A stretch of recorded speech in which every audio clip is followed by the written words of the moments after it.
लक्ष्मीच्या पावलांनी या मालिकेच्या 15 मार्चच्या भागामध्ये कला विचारत असते, काजू आई बाबांना मदत करतेस ना, की अजूनही उन्हाळक्या करतेस? यावरती काजू म्हणते, काय विषय आहे काय? अगं आपण सगळं बघतो आणि तुला माहिती आहे का, तो आला होता मदतीला हिरो, पण काय नाही एकदम नाजूक काम. यावरती कला म्हणते, हिरो? कोण हिरो?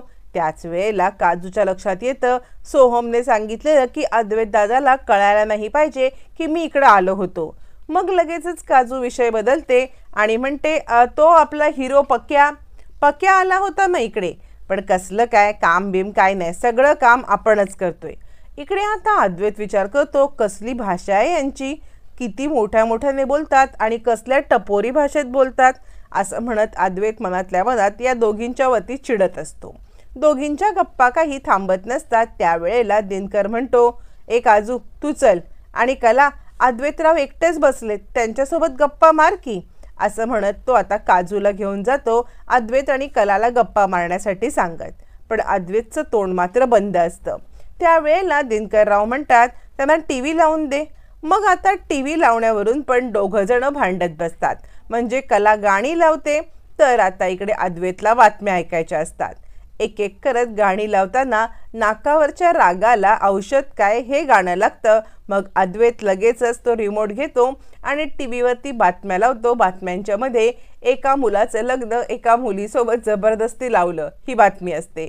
कला पुन्हा घेते, पुन्हा गाणी लावते, तो पुन्हा बातम्या लावतो. दोघांची ही भांडणं चालूच असतात. कुणालाही टीव्ही नीट बघायला भेटत नसतो. हे सगळं आता दिनकर बघतो आणि कला, काय चाललंय तुझं? जा तू आईला आतमध्ये मदत कर. आणि तो म्हणतो, अद्वैतराव तुम्ही पहा बरं टीव्ही. अद्वैत म्हणतो, नको आता माझा मूड नाहीये. दिनकर विचार करतो, ही कला अशी का? म्हणजे कला तर माझी इतकी समजूतदार आहे, पण आत्ता अद्वैतरावांसोबत ती असं का वागते? नक्की काय झालंय तिला? असा विचार करत दिनकर आता कलाच्या वागण्याचा आता विचारच करत बसतो. तोपर्यंत इकडे आता नैना सुकन्याच्या घरी काजू बदाम खात बसलेली असते आणि ती विचार करते, माझा मोबाईल तर घरीच राहिला. अरे देवा, आता हे लोक माझ्या मोबाईलचं काय करतील? म्हणजे या लोकांना मला घरातून गायब करायला वेळ नाही लागला, माझा मोबाईल गायब करायला यांना कितीचा वेळ लागणार आहे? असा विचार करत नैना आता स्वतःवरती चिडते. मग राहुलला फोन कसा लावू असं म्हणत ती लँडलाईनवरती राहुलला कॉल करते. राहुल मात्र दुसऱ्या मुलीला पटवण्यामध्ये बिझी असतो आणि तो सांगत असतो, किती दिवसात आपण पार्टी केली नाहीये, आज आपण भेटूया का कुठेतरी पार्टीला वगैरे. असं म्हणत राहुल आता त्या मुलीला पार्टीला भेटूया असं सांगत असतो. तोपर्यंत मात्र आता इकडे लगेचच फोन लावत असते आणि त्यावेळेला नैनाचा फोन येतो, पण तो फोन वेगळ्या नंबरवरून असतो. म्हणून इकडे राहुल विचार करतो, हा नंबर नक्की कोणाचा आहे? असा विचार करत तो ताबडतोब तो कॉल रिसीव्ह करण्याचा प्रयत्न करत असतो. पण तोपर्यंत मात्र आता इकडे नैनाचा कॉल रिसीव्ह केल्यावरती राहुल म्हणतो, हा कोणता नंबर? नैना सांगते, हा वेगळा नंबर आहे, पण आज आपण भेटूया का? यावरती राहुल म्हणतो, नाही, मला आज बिलकुल वेळ नाही आहे, मला खूप महत्त्वाची मीटिंग आहे, मला ताबडतोब निघायचं आहे, आज तुला भेटायला वेळ नाही. असं म्हणत चक्क तो खोटं बोलतो आणि आधी बोलत असलेल्या मुलीसोबत डेट फायनल करून तिला भेटायला जातो. नैनाला संशयच येतो, हा मला टाळतोय. नाही ते काही नाही, मला ताबडतोब चांदेकरांच्या घरी जाऊन याची काय नाटकं चाललेत हे सगळं पाहायला पाहिजे. असा विचार करत नैना ताबडतोब चांदेकरांच्या घरी निघते. इकडे आता कला ज्या वेळेला किचनमध्ये येते आणि ओट्यावरती बसून गाजर खात असते तर मात्र संगीता म्हणते, काय चाललंय? जावई बापू इकडे आले तर म्हणतील काय चाललंय हिचं? यावरती कला म्हणते, नाही ते चांदेकरांच्या घरात काय किचन मध्ये येत नाहीत, म्हणजे किचनमध्ये फक्त त्यांचे नोकरच जातात, ही बाकी कोणीच लोक किचनमध्ये काय चाललंय हे डुंकून बघायला पण तिथे कोणी येत नाही बरं का.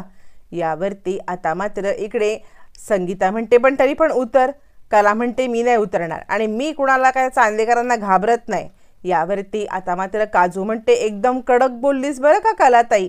संगीता म्हणते, तू गप्पा बस ग. असं म्हणत संगीता दोघींना गप्प करते. त्यावेळेला सुकन्या म्हणते, मला न जायला पाहिजे, म्हणजे न तुमचे काका त्यांच्यासोबत मला सुद्धा एका बिझनेस डीलसाठी जायचं आहे, त्यामुळे मला थांबता येणार नाही. त्यावरती कला म्हणते, मावशी तू आलीस पण मला खूप बरं वाटलं. संगीता म्हणते, हो ताई, मला न या गोष्टी काही कळतच नव्हत्या की कसं काय करायचं. तू आलीस न पण खूप बरं झालं असं म्हणत आता इकडे संगीता सुद्धा सुकन्याचे आभार मानते. मग कला सुकन्याच्या पाया पडते आणि त्यावेळेला संगीताला सुकन्या म्हणते, हे बघ, तू काही बाहेर येऊ नकोस. तू आता इथे काम कर. जावई बापूंसाठी जेवण तयार करायचं आहे ना, माझी माझी मी एकटी जाईन असं म्हणत सुकन्या कलाला आशीर्वाद देते आणि निघते. संगीता म्हणते, पण ताई, तू आलीस म्हणून मला बरं वाटलं हो. या मोठ्या लोकांच्या गोष्टी आम्हाला कुठे कळतात. तुला सगळं नीट समजतं ना. जा काजू, मावशीला दारापर्यंत सोडून ये. सुकन्या म्हणते, कशाला. यावरती संगीता म्हणते, असू दे काजू, जा तू असं म्हणत काजूला आता मात्र सुकन्यासोबत ती बाहेर पाठवते. तोपर्यंत दिनकर म्हणतो, चला अद्वैतराव, जेवण झालेलं आहे, हात धुवून घ्या. मग अद्वैत हात धुण्यासाठी येतो आणि म्हणतो, वॉशरूम कुठे आहे. यावरती दिनकर म्हणतो, नाही नाही, मी तुमच्या हातावरती पाणी ओततो असं म्हणत तो आता अद्वैतच्या हातावरती पाणी ओतून त्याला हात पुसण्यासाठी टॉवेल देतो. त्यावेळेला अद्वैतचं लक्ष जातं ते म्हणजे नैनाच्या कपड्यांवरती. अद्वैत विचार करतो, हा तर नैनाचा ड्रेस आहे आणि हा ओला आहे, म्हणजे हा आत्ताच धुवून टाकलाय, नैना इथेच राहते. अद्वैत अगदी आरडाओरडा करत आतमध्ये येतो. ए बाहेर ये, ए बाहेर ये असं म्हणत तो कलाला आवाज देतो. कला म्हणते, काय झालंय काय. यावरती अद्वैत म्हणतो, नैना कुठे आहे. आता मात्र कला म्हणते, डोक्यावर पडलंयस का. नैनाताई कुठे आहे, आम्हाला कसं माहिती असेल. अद्वैत म्हणतो, हो ती इकडेच आहे. तुम्ही सगळेजण खोटं बोलताय, पहिल्यापासून खोटं बोलत आलात, आत्ता पण तुम्ही खोटं बोलताय. नैना, नैना बाहेर ये. कुठे आहे नैना. त्यावरती कला म्हणते, काय खरंच डोक्यावरती पडलंयस का. अरे तुला कळतंय का, नैनाताई इथे वगैरे कुठेच नाहीये. नैनाताई नाहीये, आम्हाला माहिती आहे ना. यावरती अद्वैत म्हणतो, तुम्ही सगळे खोटं बोलताय. मग मात्र आता संगीता म्हणते, अहो असं काय करताय अद्वैतराव, आम्हाला खरंच माहित नाहीये नैना कुठे गेली ते. यावरती मात्र आता दिनकर म्हणतो, झालंय काय नक्की. मग मात्र आता अद्वैत सांगतो, आत्ता मी ज्या वेळेला बाहेर गेलो होतो तिकडे नैनाचे कपडे वाळत टाकलेले आहेत. मग जर नैना इथे नाही तर नैनाचे कपडे कसे काय. आता मात्र संगीता गडबडते.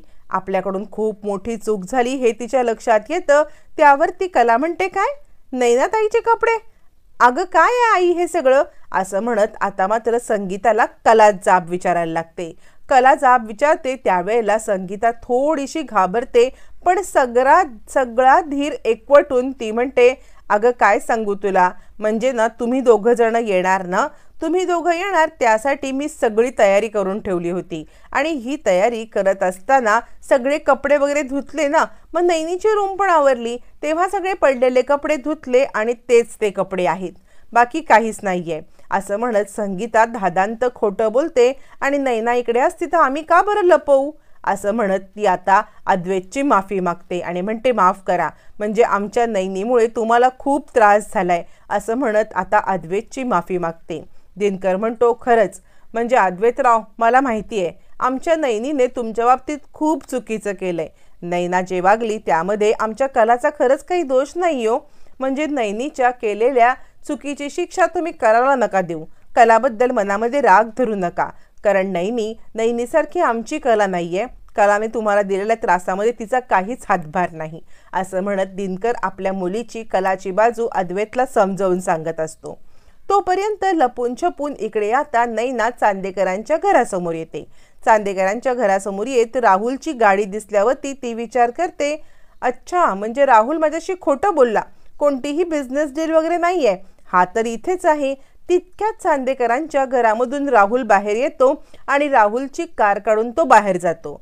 मग नैना विचार करते, आता काहीही झालं तरी या राहुलचा मला पाठलाग करा पाहिजे, नक्की हा कुठच्या बिझनेस डीलला जातोय, मला फसवतोय का हे पाहायला पाहिजे.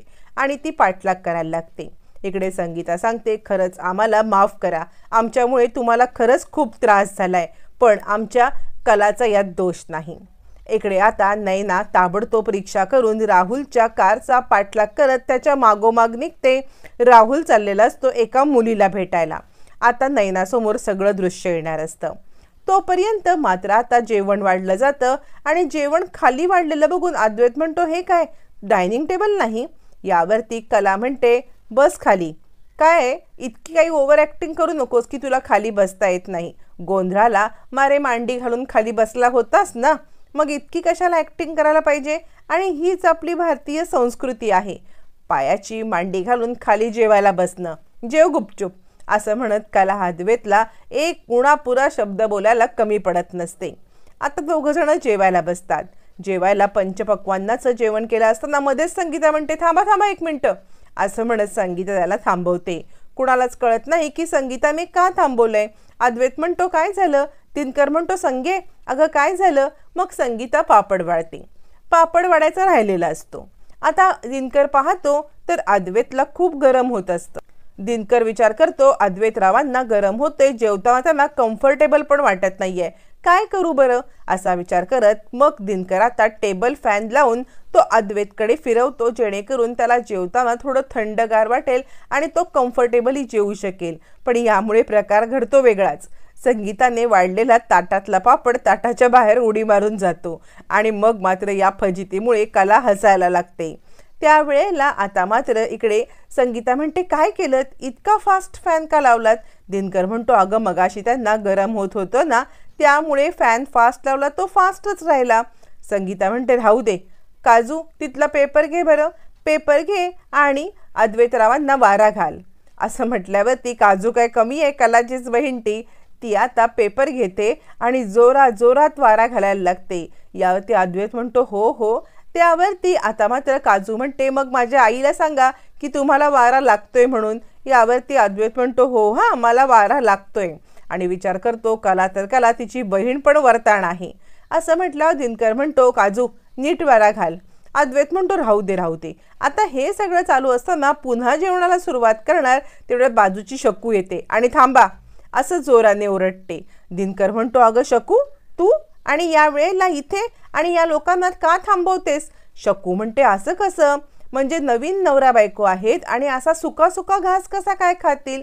यावरती दिनकर म्हणतो, काय बोलायचंय तुला? शकू म्हणते, म्हणूनच तर मी आले. आणि अद्वैतराव, मी न संगीतची सख्खी जवळची मैत्रीण बरं का.